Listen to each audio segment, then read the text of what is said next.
Hey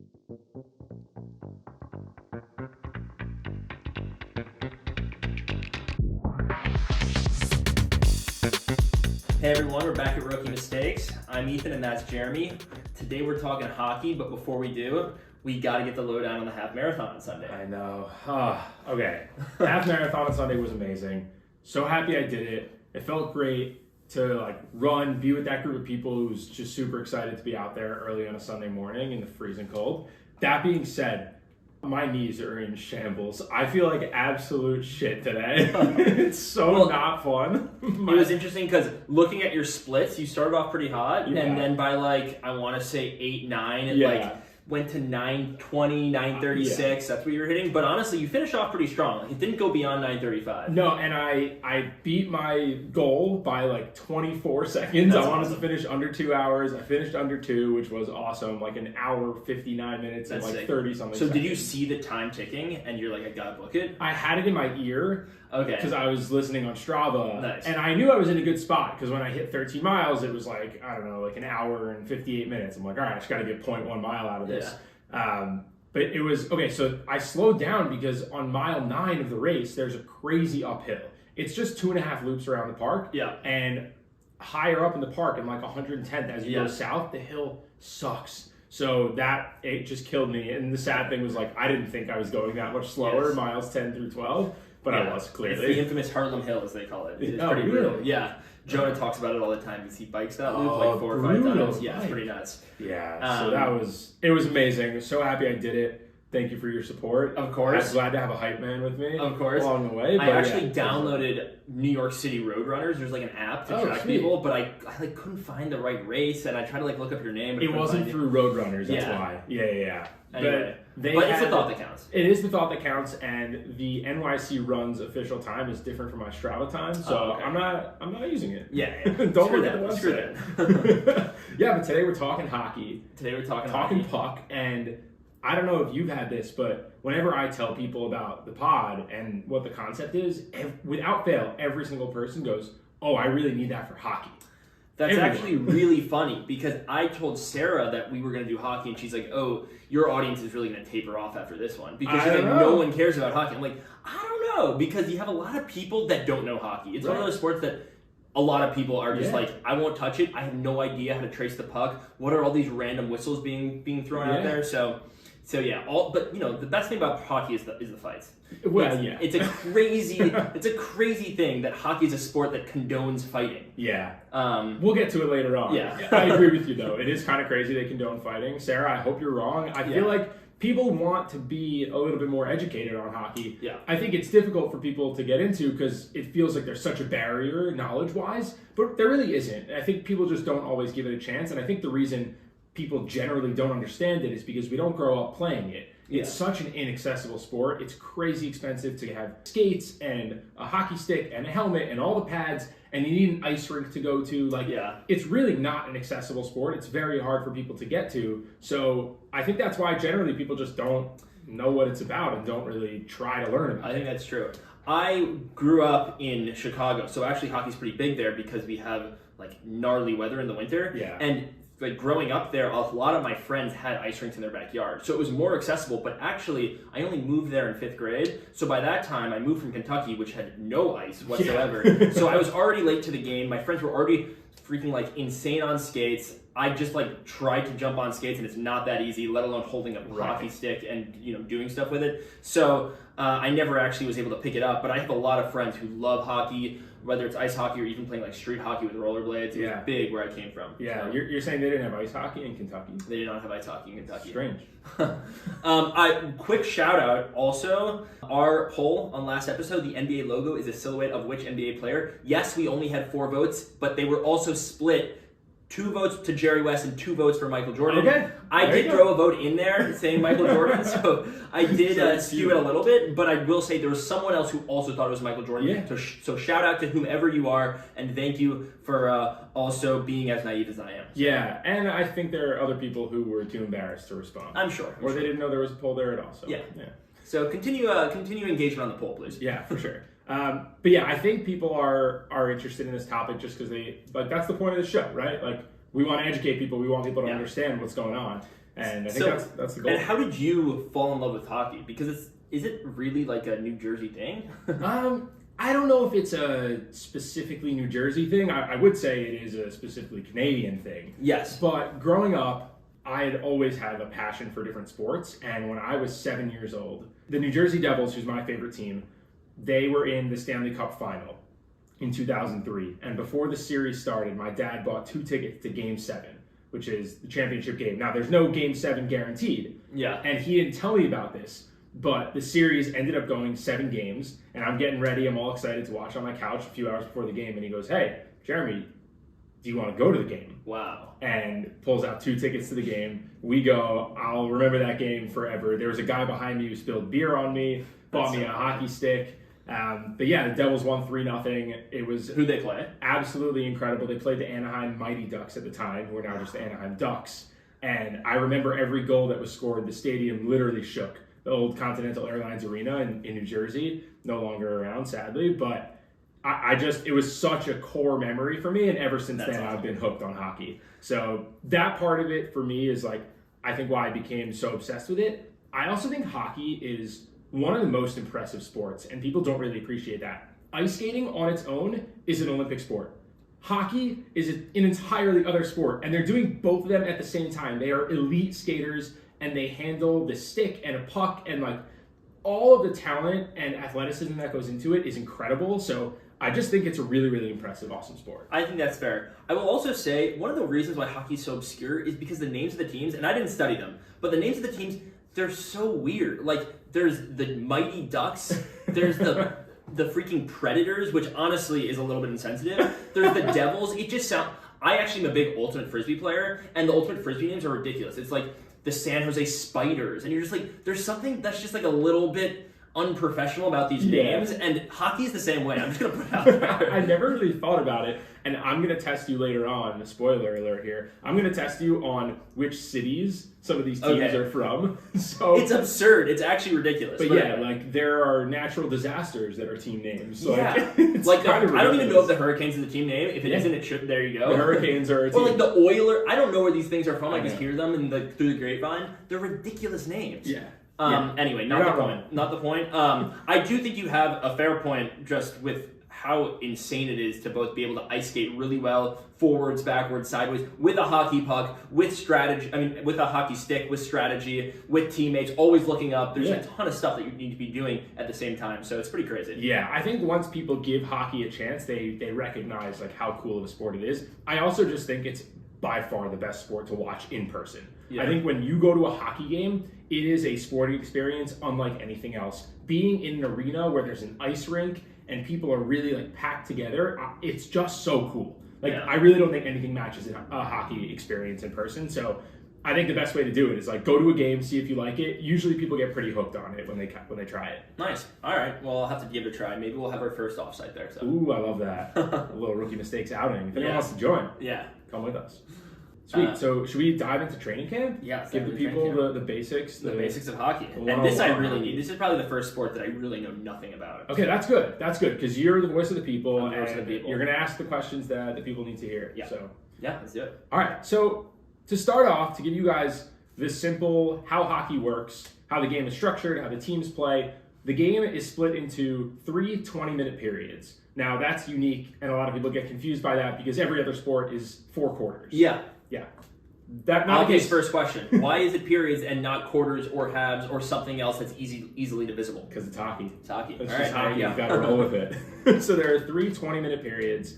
There is a point system. So unlike in most leagues, where if you win a game, it's just a win and then a loss if you lose, in hockey, you get 2 points for a win, you get no points for a loss, but you get 1 point if you lose in overtime. Whoa. And ultimately, the standings are based on your points. So there are times where you'll want the game to go to overtime because you just want to secure a point. So even if you lose, you still get something from that game. And you don't get extra points for scoring more goals, right? Like if you win 7-0, it's just 2 points for a win. Exactly. A 2-1 win is the same as a 9-0 win. I see. Yeah. And the way the game works is there are 5-on-5 plus the goalies. So there are 5 skaters on the ice for each team. And then there are 4 lines in hockey. Now, this is where it can get a little confusing, so I'll walk through it for you. The lines, the way they work is if you're watching a hockey game, you'll notice players coming on and off the bench kind of constantly. And those are called line changes. So the teams are structured in 4 groupings that have 3 offensive players and 2 defensive players. They make up the 5 guys on a certain line. So throughout the game, because hockey's really tiring, guys will usually spend a minute to a minute 30 seconds in each shift. What's called a shift is the amount of time that you're on the ice before you get swapped out for another line. Okay, so is line short for lineup? No, it's really like, imagine it's like first string. Okay. So if you're on the first line, you're the first string. And then if you're on the 4th line, you're the 4th string. Okay. And usually the lines have different objectives. The first and second lines are your more talented scorers. You're trying to get the puck in the offensive zone as much as you can, score as many goals as possible, where your 4th line is maybe the bruiser type. You're trying to defend, you're trying to lock down a little bit more. And throughout the game, do you cycle through your lines? So like the first line always starts, and then probably by minute 10 in the first period, you'll sub all members of your first line out for all members of your second line, or they'll sort of go one by one subbing. So the game is changing constantly. The players on the ice are always changing. So you can be 45 seconds into the game. Like you said, your first line or your first string is always going to start on the ice. But 45 seconds into the game, they could all swap out for the second line.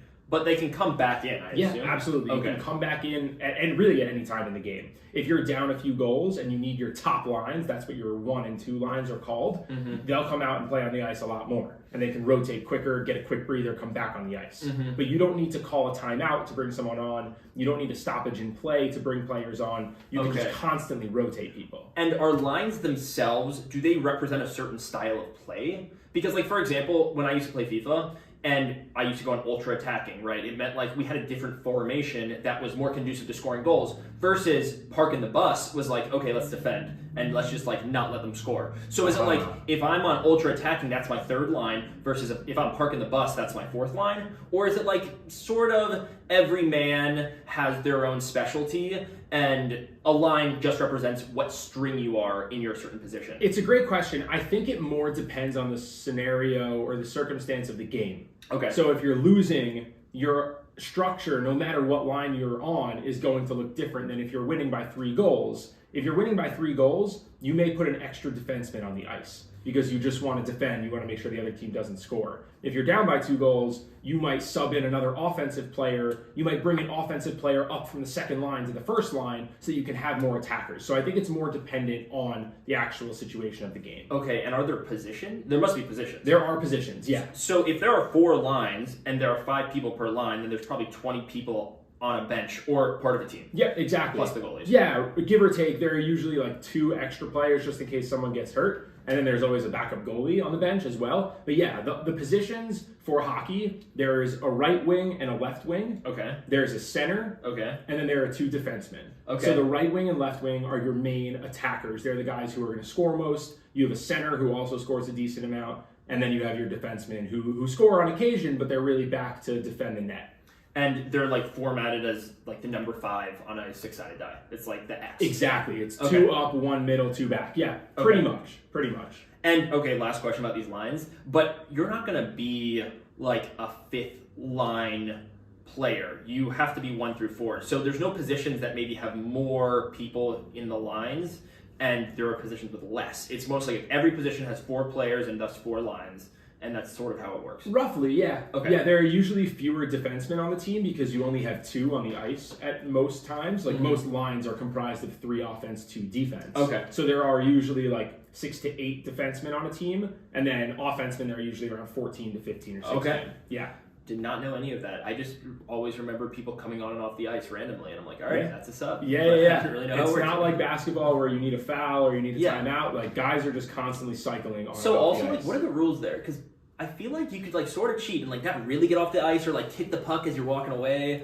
So it's a good question. That's a penalty. Okay. If you are supposed to be getting off the ice and the person who's replacing you comes on, you can't play the puck in any way. Wow. Otherwise, you'll be called for too many men and your team will have a penalty, which is what I wanted to get to next. Yes. Another key concept for hockey is the idea of penalties. Okay. Like any sport, there are things that you can't do in hockey, whether it's trip someone or slash them or you have too many men on the ice. if your team gets called Which for is crazy because you can punch someone in the face. Yes. Which is sort of a paradoxical. But only within a sanctioned fight. Okay, sure. Yeah, if you were to just punch someone out of the blue, you'd get a big time penalty. Yeah, sure. Yeah. So most penalties are what are called 2-minute minors. Okay. And then that player who commits the penalty goes to the penalty box, and then your team is on the penalty kill. So if you are the one that committed the penalty, you're down one man. Yeah. The other team is on what's called the power play. Yes. They have an extra man. I've heard about that. And that's when a lot of goals are scored in games. That's like when you get a penalty or when you get a power play, you always try to take advantage. You have your best offensive players on the ice. Yeah, when I used to play Chell, I used to get a lot of power plays. What's Chell? NHL. You didn't say it like that? No, you just call it Chell. Yeah. I like that. Us in Chicago, we had a way of things. You guys are hockey folk. Yeah. So there are 2-minute minors, like we said, and then the other penalty that gets called on occasion if there's a fight is a 5-minute major, and it's called 5 minutes for fighting. There's actually a band called 5 for Fighting. Wow. The guy, I think it's just one guy, actually. It's not a band. But he loves hockey, so he named his solo band 5 for Fighting. Wait, how does it work again? Like, what happens? I didn't get the first part. For the minor penalty or the major? The major, the 5-minute fighting. If you get into a fight, both players involved in the fight get sent off the ice. Okay. And it's considered a 5-minute major penalty. So those guys sit in the penalty box for 5 minutes each. Yep. I see. So it's sort of like mutual destruction. If you're like getting into a fight with someone. Yeah. I see. Exactly. But can one person get a 5 minutes for fighting, but the other not? Like, what if I try to start a fight and like you're not about it? So then you would get what's called an instigator fight, an instigator penalty, which is only 2 minutes. This is crazy. There are rules to this stuff. There are. Also, like you can commit a major penalty. There was a game the other week. The Devils were playing the Rangers. A Rangers player came flying in and shouldered the Devils player in the head, and that guy got sent to the penalty box, and he actually got kicked out of the game. He got a game misconduct, and he got kicked out. Yeah, but their team went on the penalty kill for 5 minutes.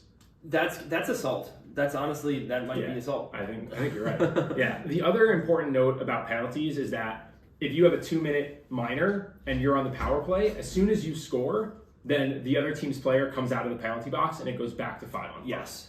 What if you're on a double power play? Like the other team has 3 players and you have 5, and then you score. Then one guy comes out. Only one guy. And it's still 5-on-4. Good question, though. Yes. Yeah. And then the only exception to that is for a 5-minute major, a team can score 3 goals within that penalty, and you still don't get to come out of the box. It's still a man advantage for your team.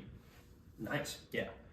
Cool. So the last piece here, I think a lot of confusion with hockey comes with how the ice is actually laid out. Like, where can players be?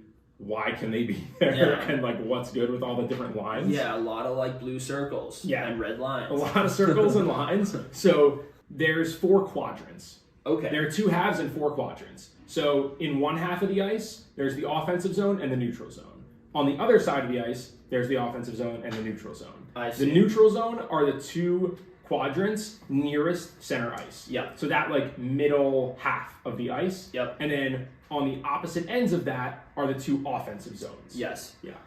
So if your team is going towards the offensive zone, what happens often is that offsides is something that people get confused about. Badly. The puck needs to be in the offensive zone before your entire body. Yes. So if your whole body is across that blue line into the offensive zone, before the puck gets there, it's offsides. That makes sense. We really need a blackboard, but that's okay. Yeah. The one thing, so I actually sort of got offsides because I played soccer, and offsides is very similar to soccer, but a little bit different. Very similar. It's crazy because even when I learned about offsides, it was very hard to catch in hockey because everyone was going so fast. It's so fast. So it's crazy that referees can do this. There are refs on the ice whose job it is to just look for offsides. Are they standing at like the point in which the neutral zone turns into the offensive zone? Exactly. They're standing right at the blue line, which is the area that you just described. Nice. Yes, they're standing there and they are staring. Wow. Yeah. Okay. That's good. That's really good to know. I'll keep that in mind next time I watch. Yeah. Any questions about like the structure of the ice? I know it's a little confusing. No, not really. I mean, I guess this is more strategy, but you have like behind the goal that's a little bit odd, and people can just go around it whenever they want. And a lot of times they use it to sort of ricochet the puck around, I guess. Yeah. Okay. Yeah. No, I think you understand that correctly. Okay, behind the net is definitely a strategic area. It's confusing for your goalie because he has to turn his head around and he's trying to find the puck. So, but yeah, I think you understand that well. Okay, and then I guess the other thing is there's the center ice face off, and then there's also 4 other areas that you can face off. There are technically 8 other areas. Okay, there are 8 other areas. So, like, how do you choose which one to face off on? It just depends on what the call is. If there's a penalty, it's a face off in the offensive zone. If there's a puck that goes out of play and it happens within that neutral area, the face off will be in that neutral area, one of the 4 dots. It all, confusing. When you watch it happen, you're like, oh, okay, I get why it's there. But it's hard to explain every single scenario that they would do it. And what percentage of these rules do you think Orly knows? Like 100%? Oh, no. Oh, because she's going to games with you. Yeah. Devil's games, I mean, she's right there with you. She's usually confused. Okay. But to her credit, I think she's understanding it a little bit better. Okay. Right? Like, she'll see something happen and she'll be like, that's not allowed. Yeah. That's a penalty. Okay. So I think she's understanding it a little bit more. You just have to give it a chance. Yeah. Like, if you go into it thinking, like, okay, I'm going to try, instead of just like, oh, I don't get this, like, I'm giving up, you can understand it. Yeah. But, as I watched the Super Bowl in the, third mezzanine, I once watched a Devils game at MSG.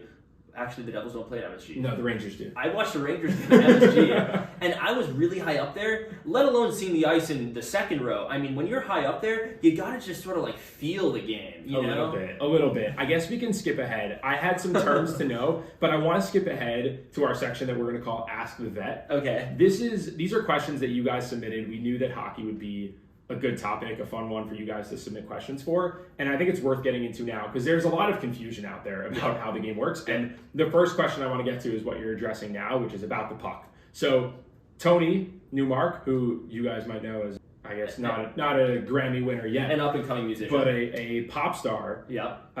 He's known to me as a dear friend. He asked this question: have they considered making the puck easier to see on the broadcast? Like a bright blue dot, can never figure out where the puck is. Orly asked a very similar question. Great Why question. is it so hard to see the puck? Now, the answer is they have tried. Since the 40s, they've tried different methods of making the puck more visible. They started with an orange puck. They moved from that to putting yellow tape on the puck.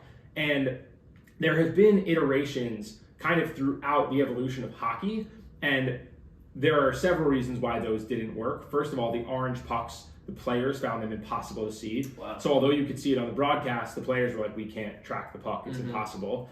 And what they've done more recently, this happened I think in the late 1990s, Fox got the broadcast rights for hockey for a couple of years. They tried what's called Fox Tracks, and they actually highlighted the puck for you. And when a player would take a shot, there would be like a jet stream coming behind it, so you could see what was happening. When I watched the videos, I actually thought it was really smart. Like, it was a smart tech for like 25, almost 30 years ago, but they lost the broadcast rights to ABC in the late 90s, and it never came back. Wow. I wonder if the league would ever try it. I'm not really sure, but there have been different iterations of trying to make the puck more visible. What's interesting is that the consensus now is that with high def and the black puck on the white ice, it's theoretically easy enough to see. Now, what I'll say is I think that's kind of ridiculous. I think the best way to see the puck is to understand the game and to be able to understand where the players are trying to send the puck, right? Because if you know, oh, they're on a power play right now, they're trying to swing the puck around the net, and then they're trying to center it, like, it's way easier to follow. Yes. If you're watching and you have no idea what's happening, like, yeah, it's going to be hard to see the puck. It's also, though, plays into those who know hockey will be able to watch hockey. Yes. And those who don't know hockey will perpetually not be able to watch hockey. I think you're right. I do think you're right. It's a 3-inch by 1-inch rubber disc. So, yeah, it's kind of hard to see. They need something that will, like, emit a certain wavelength when picked up by camera, and then it will be displayed in whatever wavelength that is on video. I don't know how that works. I agree with you. We need a physicist. I think... I really don't know why they don't try something different. There's got to be some ingenuity here to create a puck that looks the exact same to players but is picked up differently on camera. Well, what's interesting is they tried a puck that had a black outer part and an orange middle part, and it almost looked like glow in the dark when you watched it on a broadcast. Yeah. They tried it out in a couple of all-star games, and the players said that it looked pretty normal. I don't know what the fan reaction was, but it didn't stick for whatever reason, and honestly, I don't know. I think a lot of it has to do with the manufacturing of the puck. Like, it needs to be really sturdy. If they're slapping the puck 100 miles an hour and it hits the crossbar, which is a metal bar of the net, like it can't bend. The puck can't get misformed because then the play has to stop. So a lot of these iterations have resulted in pucks that have become deformed and therefore they can't continue with it. But I think it's a very valid question. Again, I think they'll come up with a solution in the future, but for now, maybe get a big enough TV to track it. There you go. Okay, next question submitted by our good friend Marielle. This is, I think, one that's on a lot of people's minds. At what point is a fight allowed versus broken up? Great question. Now, you said that fights are the best part of hockey. Yeah, they're fun. They're fun just because of how animalistic they are. Yeah. They're primal. They are. They are, and they seem odd. Like, why are they allowed to just do this? Yeah. Now, to answer Marielle's question, fairly simply, it needs to be mutually agreed upon. The players need to have some form of recognition that, like, okay, we're going to fight now. And if they do that, they usually will drop their gloves and their stick, and then they will, like, square off against each other. And at that point, the refs leave them alone. If, however, they're grabbing at each other and they're just trying to push each other up against the boards, the ref will usually get involved and try to separate them. Okay, there's a lot of follow-ups I have. Okay. For one, do you think players, before a game starts, are like, yo, like, let's get into a fight this game? So, there's a very funny clip. You guys can look it up. Look up Devils-Rangers simultaneous fight. Okay. The game starts, and 4 of the players drop their gloves, drop their stick, and get into fights. All independent one-on-one fights. So they clearly had orchestrated it. Okay. They don't like each other. They were pissed off, and they were like, let's battle it out right now. Holy so shit. It's kind of hockey's way of letting players police themselves. Like, if someone hits one of your guys and you want to go fight them, like, that's part of the game. It's just like how it is. But to answer your question, yes, like, it does happen sometimes where it's premeditated. Okay, and then do you think players are actually boxing? Like, either in the off-season or just, like, as practice?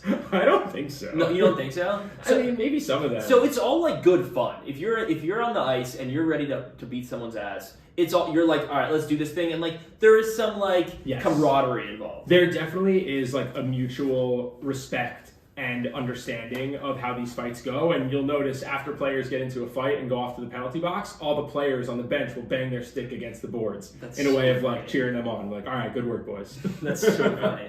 So, yeah, a little barbaric, but... Yeah, a little barbaric indeed.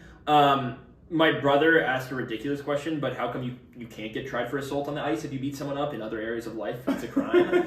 I do think that they're like football. If you like destroy someone and give someone a concussion, you're also not tried for that. Yeah. So I do think that there is a way out of this, but it is weird that like there's just this sport where the objective has nothing to do with boxing the other player, but inevitably you end up boxing the other player. Yeah, on occasion. And then like you get a penalty for it. Yeah, it's like like the funny thing is it's not allowed. Yeah, like, it seems a little like hedonist, like pleasure seeking, in the sense that like I'm doing it solely out of real straight injection of pleasure, and I know that it's not really warranted. Yeah, there are guys on teams though whose job it is to like be the enforcer. If someone on the other team does something they don't like, they pick a fight with them. So funny. I'm with you on that. But other penalties in hockey, like tripping, you're not allowed to do it, but it happens. People do it, and then they get sent to the penalty box for it. Fights are the same way.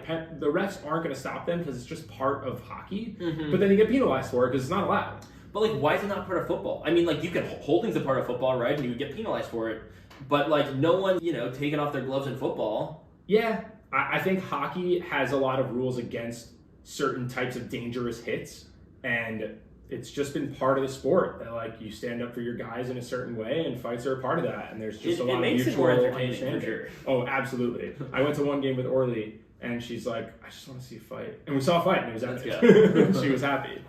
Yeah. All right, let's keep on running through Ask the Vet. Okay, we've got if players lose teeth during a fight, does the team pay to replace them? This one was submitted by my sister Michal. Thank you, Michal. Very dedicated listener. So teeth don't often get lost during fights, but you can get a puck to the mouth and lose teeth. There are plenty of hockey players that are missing teeth. Every team has a team dentist. They have surgeons. They have plastic surgeons. Like, they'll take care of you. They'll do what you need to do. This is a really I think it's part of your contract, Michal, that if you get a tooth lost, there will be a team dentist in the tunnel waiting for you. And they probably have insurance. Yes, that as well. What's the average number of teeth a veteran player has has lost? I don't know. I would guess like 1 or 2. That was not one of the questions I have for the quiz for you later. No. The crazy thing about these players is that they know getting a puck to the mouth is a possibility, and they don't wear a mouth guard.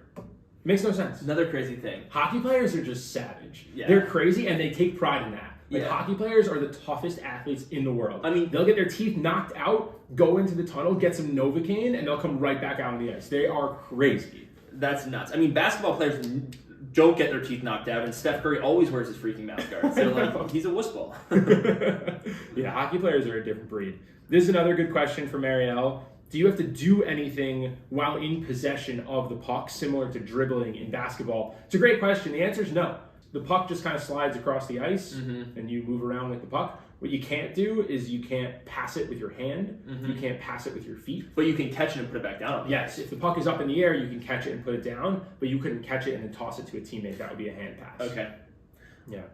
Great question, Marielle. And then this is one of my favorites. This one is submitted by Adina, one of my funniest friends.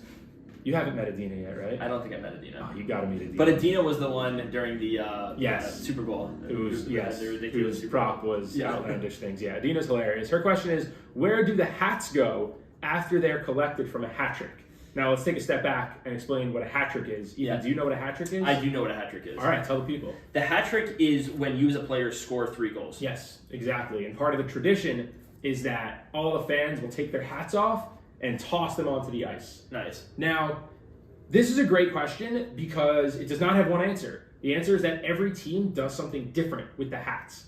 Some teams will clean them up and then donate them to charity. Some teams will collect all of the hats and they'll put them in a case somewhere in the stadium as a way to memorialize the player's hat trick. Some teams will give fans like a 12, not a 12-hour window, but like they'll give them a window where they can pick up their hat if they have remorse from throwing it onto the ice. But if you go to a hockey game and you're sitting close enough to throw your hat onto the ice, don't expect to get it back.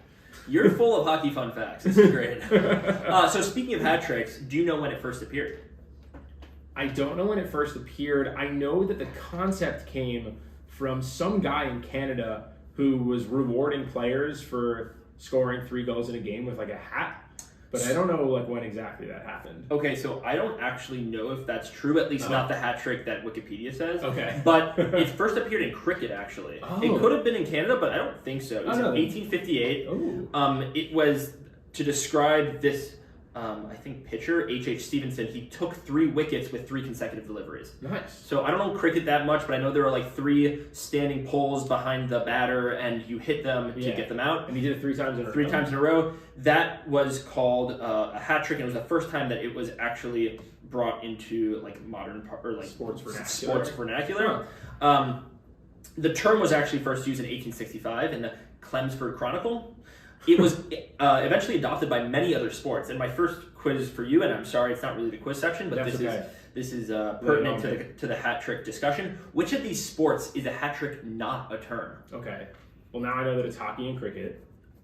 A, Formula 1 racing. Oh, boy. B, water polo. C, soccer. D, darts. Or E, rugby. Ooh. Remind me the first one. Formula 1 racing. I'm actually pretty sure Formula 1 has a hat trick. I don't know what it is, but it sounds familiar. So I'm going to say that's correct for that. I'm going to go with water polo.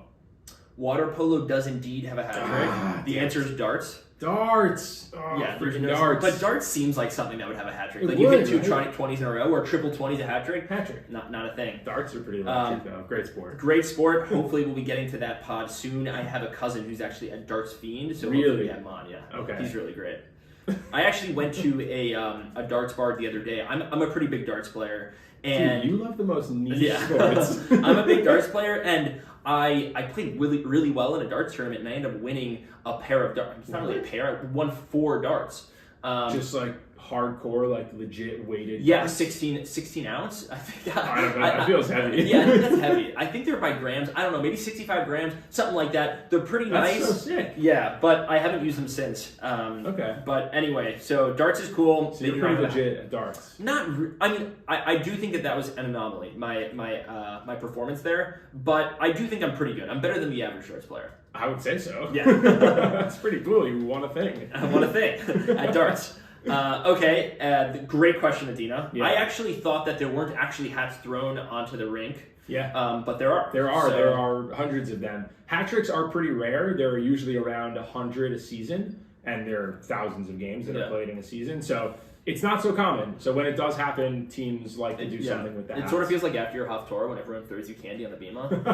They pelt you with it. Yeah, and then like they collect them after. Yeah, you got kids on like surrounding you. Give me that candy. Anyway, okay, so that I know we're getting to the quiz section now. Yeah. Do we want to cover a couple more terms? We hit face off. We hit offsides. I'm just gonna give you guys two more that happen a lot. Mm-hmm. So one of them is icing. Icing is when you are behind what we'll call center ice, that middle line, and you send the puck all the way down the ice, so through the neutral zone, through the offensive zone, and it goes behind the net. Mm-hmm. If you don't get to the puck before the defense does, the refs will blow the whistle and call you for icing. Now, the reason that's not allowed is because if you are under a lot of pressure in your own zone, in your defensive zone, and the team you're playing against has a ton of shots on net, if you were allowed to just ice the puck, you could send it all the way down, and then your team could get a rest. You could switch guys, you can do line changes, etc. So they want to prevent teams from doing that. So you have to strategically get the puck to center ice and then pass it down to the end and then switch lines. So icing is when you are trying to delay time. And even if it doesn't stay behind the net, even if it goes a loop-de-loop around the rink, that's icing. Exactly. Okay. Exactly. As long as the defensive player is the closest to the puck when it gets there, then it's icing. The next thing is that there's something called a delayed penalty. So let's say there's a tripping call, or I trip you on the ice. The ref who calls it will put his arm up. And as he has his arm up, that means there's a delayed penalty coming. Okay. So as soon as the team who committed the penalty touches the puck, the ref will blow the whistle. But until then, the other team will remove their goalie and bring an extra skater onto the ice. So then they'll have a 6-on-5. And the reason they can do that is because you can't, as the defensive team, get the puck and shoot it, because as soon as you touch the puck, the whistle's going to be blown. Okay, so this could be like a matter of 45 seconds that you have the offensive advantage, just passing it around with 6 men on the field. Exactly. And then as soon as the whistle is blown, then you have a 5-on-4. So you're trying to extend that man advantage for as long as you can. If you're the defense or you have the penalty called against you, you're trying to touch the puck basically as soon as you can. Yeah. There's something in soccer called advantage, where if someone fouls your team, but your team still possesses the ball, they're not going to call a free kick until you actually lose possession. Yeah, so very similar concept. Yeah, exactly. We don't need to get into dump and chase and clearing the puck. Okay. We might have time for another hockey episode next week, so if we want to dive into some strategy, we can do that then. Yeah, depending on how much traction this gets and the appetite for hockey, we might have to do it on Yeah. All right, sweet. So should we dive into our quiz? Let's dive into our quiz. All right, let's do it. You want to ask me first? I'll ask you first because I asked you one. I only had one other question. But my one other question is, going back to hat tricks, I want you to tell me who actually holds the NHL record for the most hat tricks. Do you know this already? I don't, but I have a guess. Okay, I'm gonna give you a multiple choice. Can I go without the multiple choice? Yes. See if I get it. Is it Wayne Gretzky? It is Wayne Gretzky. Okay. Wayne Gretzky holds every hockey record ever. He's none of his records will ever be broken. Wow. He's an absolute legend. And when did he retire? Has he just always been a legend? I think he retired in the 90s, maybe? I don't know. But he holds the record for most goals, most assists, most all-time points. A point is a goal or an assist. Yeah, his records will literally never be broken. He's the undisputed GOAT of hockey. Wow, it's great to not even have competition. Like, No. be undisputed, like irrevocable. You are the GOAT. There's no LeBron Jordan debate. Yeah. There's no like Tom Brady or Mahomes. Yeah, no debacle. debate. There are no debates. Okay, well, the other people who I have no idea who they are, who you might know, Mario Lemieux. Is that not it? Lemieux? Sorry. Ouch, that. I'm sorry. Let me just tell you how it's spelled. Lemieux. You try to spell that. Okay, it's Mario Lemieux. Lemieux. Okay, he's a Frenchman. That's good. Give me the other ones.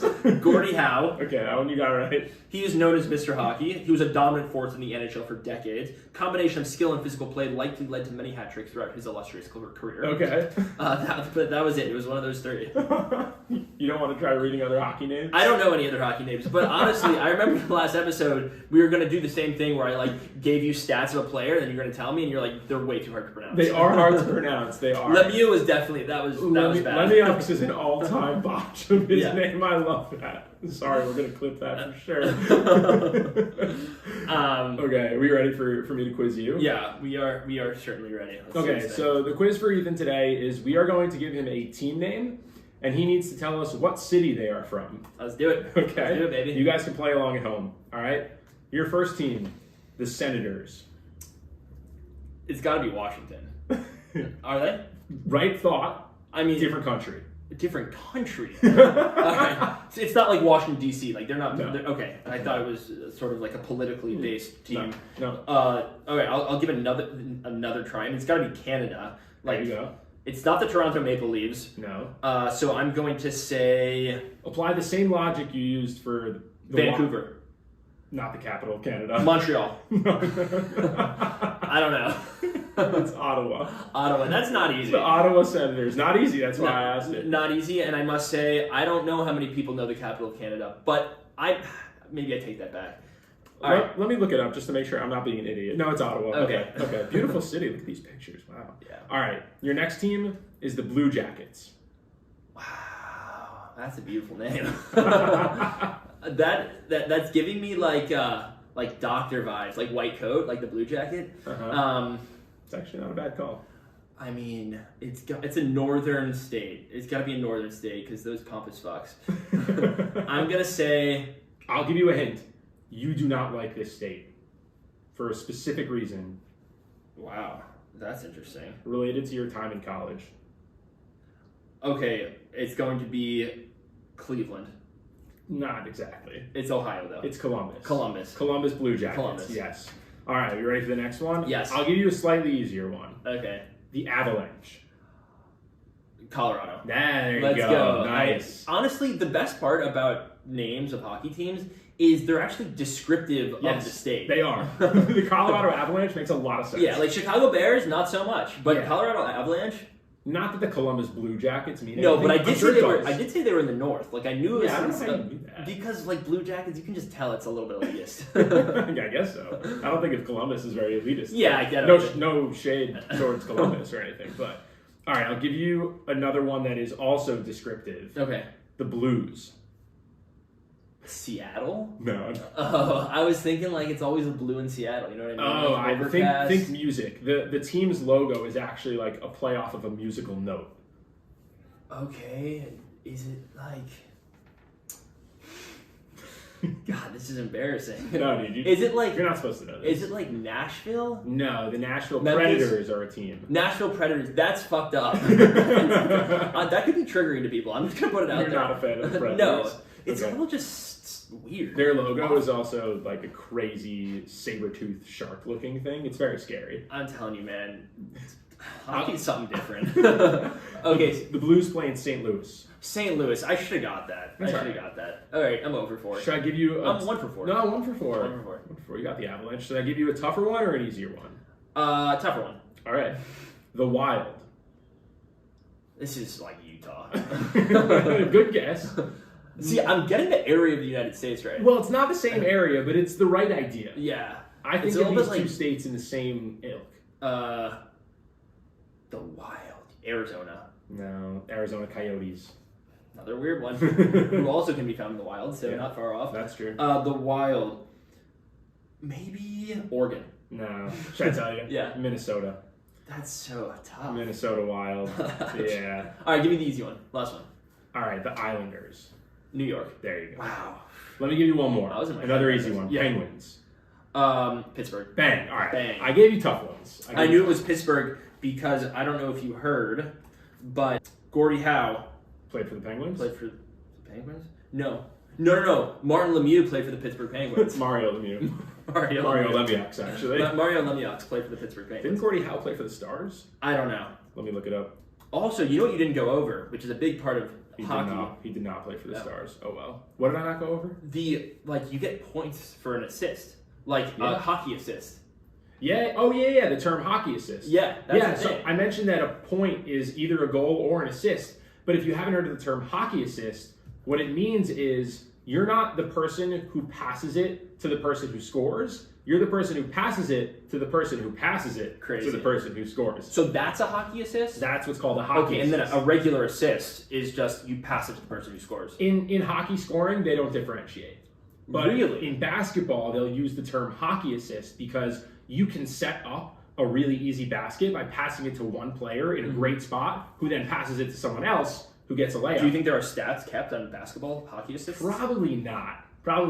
I'm sure it factors into your offensive rating somehow, but that is when the term hockey assist is used because in hockey, you just get This could be the next biggest vector of drafting basketball players of hockey assists. Hockey assists. I'm just saying, man. Dude, we should you heard it here start first. Moneyball, Develop baby. some analytics on hockey assists in basketball. It probably exists already. Yeah, probably. All right, sweet. So that's the rundown. Anything that you're not sure about? I know some of these concepts can be a little confusing. Icing is a confusing one. If anyone wants to watch this in action, look up a video on YouTube, or we can watch a hockey game together. You're all welcome to come over. I'll show you how it works. Yeah. Anything? I think I just need a little bit of practice watching, and I think I'll get it. All right, sweet. Yeah, I'm excited. All right, we're going to have a Rookie Mistakes hockey outing. I cannot wait. Yeah, with this newfound knowledge, I'm going to be unstoppable watching a hockey game. Freaking electric. You're going to love it. I'm I excited. think it might be one of your favorite sports. I actually do think you would really like it. Yeah, we'll see. I really got into rollerblading, also a weird thing that I do. Yeah. But when I go home, I actually play rollerblade hockey, Nice. which is really fun. Oh, but we that's don't play with icing nor boxing, All right, but still. or taking gloves off. You know what? I actually want to do a fun, quick little game. I have a bunch of player names pulled up here, and I want to have you read them out loud. Okay. Give me that first one there. Wow. This one is spelled, for those of you at home, Nikita Kucherov. This is Nikita Kucherov.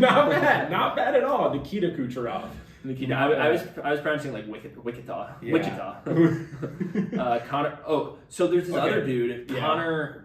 Oh, sorry, Connor McDavid. Oh yeah. But who's the best hockey player that's playing Right now, Connor McDavid. Oh, really? Guy's a beast. Okay, word. He's so fast. He's so skilled. Yeah, he's awesome. Nice. I want you to try this one. This one, for all of you at home, first name is easy. It's Connor, but the last name is spelled Hellebuyck. This is Connor Hellbucky. No, I'm just kidding. It's like Connor Hellebucky. Connie Buick. Not bad. Connor Hellebuck. Hellebuck. Not bad. Connor Hellebuck. Should we give you one more? Yeah, we'll do one more. All right. Let's go with this one. It's spelled This is Mikko. Are most hockey players from Russia? There are a lot of them. All right, Russia it's or cold Czech in Russia. Republic, and yeah. But it's spelled Mikko Rantanen. This is Mikko Rantanen. Let's go, dude! Let's go, You baby. nailed that. Hell yeah. Hell yeah. All right, yeah. Hockey names are tough. This is a fun game though. If you ever want to play with a friend. Yeah.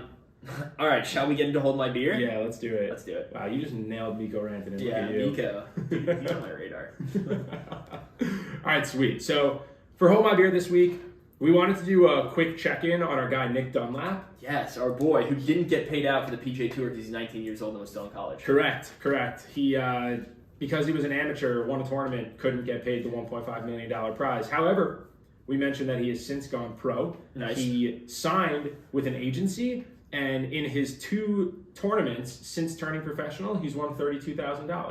Now that's a far cry from $1.5 million, but he's on his way. He's going to make his money. I think he's a real solid player. Honestly, so. that's already minimum wage for 30% of job workers in the United States. That's so he's true. doing quite well. And he did it in 8 days. He did it in 8 days. Good for Honestly, him. at this rate, he's looking like a millionaire in no time. I know. We're rooting for you, Nick. Yeah. All right. This other one is really, really interesting. So college football used to have a video game. Yes. And in 2014, there was a college basketball player who sued because they were using his name, image, and likeness in the college basketball game. Mm-hmm. And that lawsuit stretched to all of the college sports games. So they haven't made a college football or basketball, etc. game since 2014. They recently, because they signed a new name, image, and likeness, or NIL that you guys might hear, a new NIL deal, the games were then allowed to be brought back into production, and they offered all of the players in the game, this is a bit comical, $600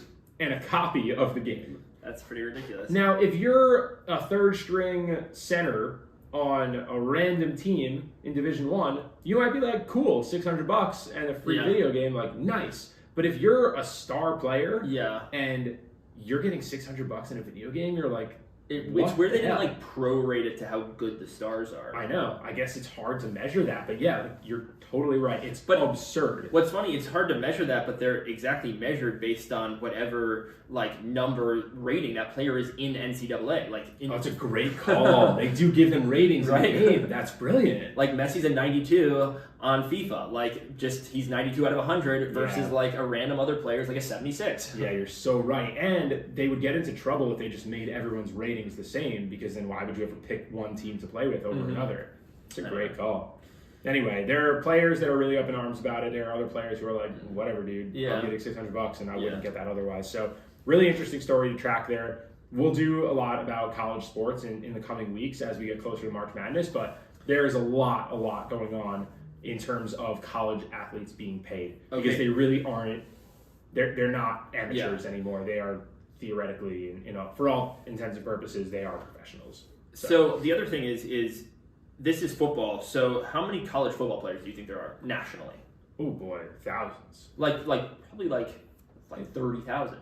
I guess if you include Division II and Division III. I'm just saying, how many new NCAA PS5 games were provided for these players? Like they're diluting the market. I think like it's probably just Division I. They're just gonna all be put up on eBay. The price for this game is gonna go down to like $6.99. It's gonna be ridiculous. That would be smart if they all like pooled it together. Or they like monopolized it and then like signed them all, and then now they can make a lot more than $600. Yeah. Anyway, that would take a lot of coordination. It would take a lot of coordination. They need a union organizer. Yeah. Anyway, the last piece on Hold My Beer here is MLB, Major League Baseball, teamed up with Nike and Fanatics to make the new jerseys for baseball. And these jerseys, you would think, are awesome and really cool and comfortable. And they are comfortable, but there are two glaring problems with these jerseys. The first, which isn't as bad, is that some of the letters are just off-center. Like, they're not aligned properly. They don't look right. Yeah. And, okay, that can be fixed in production. The other major issue with these jerseys is that they are see-through. The pants on these jerseys are totally see-through. So they are team pictures from their photo day, from the first days of spring training, and you can just see through the pants. Like, you can see their jerseys tucked in through the pants. There's actually a picture of a guy on the Giants who you could just see all of his junk. Wow. Like, how did they not test this? Like, so, I don't know. Like, I think no one tried these on? I think they have done testing, and either people just didn't notice it because it wasn't under the bright lights, or like... So every team has these jerseys. Every team has these jerseys, yeah. Wow. There are players protesting by wearing their pants from last season. Honestly, though, audience stats may skyrocket. You might want to keep this. That's a great point. Yeah, it'll be interesting to see how they fix this, but it's... Players are like, this is unacceptable. Yeah, this that's is kind of crazy. That's really weird. Yeah. That's a good one. That's a good update for Hold My Beer. If you guys want to talk about that one at the bar, it's a good one to discuss. I think that covers it. That covers it. Hockey 101. This was great. This was very educational. Next week we might be talking hockey. We might talk hockey again. We're going to get a sense from you guys. Tell us how you feel about this topic in general. Do you want to learn more? Are there questions that we still haven't answered? Because if you guys have enough questions, we'll do a little more on hockey so you guys feel like you really have a grasp. And if this week you want to come over and watch a hockey game and Yeah. write down any questions you may have that we can discuss on the next pod, we can do that as well. Then we'll have to sit in silence as we watch, but that's okay. That's all right. Yeah. But that's already what we usually do when I get here before we put up the pod, and I can't ask you about the half marathon. I do it on air. Anytime Ethan asks me a question I want to talk about, I'm like, no, dude, you gotta wait. We can't discuss. Yeah. But thank you guys again for listening. Remember to rate, review, subscribe, listen to us wherever you get your podcasts. Yep. Follow us on Rookie Mistakes _pod, YouTube, Instagram, TikTok, Spotify always. Ethan's been crushing it with clips. So I've been crushing it with the clips. Check all those out, guys. Adobe Premiere cost me $23 a month. Easy money. Worth it. Worth it. All right, we'll see you guys next week. Catch everyone later. Peace.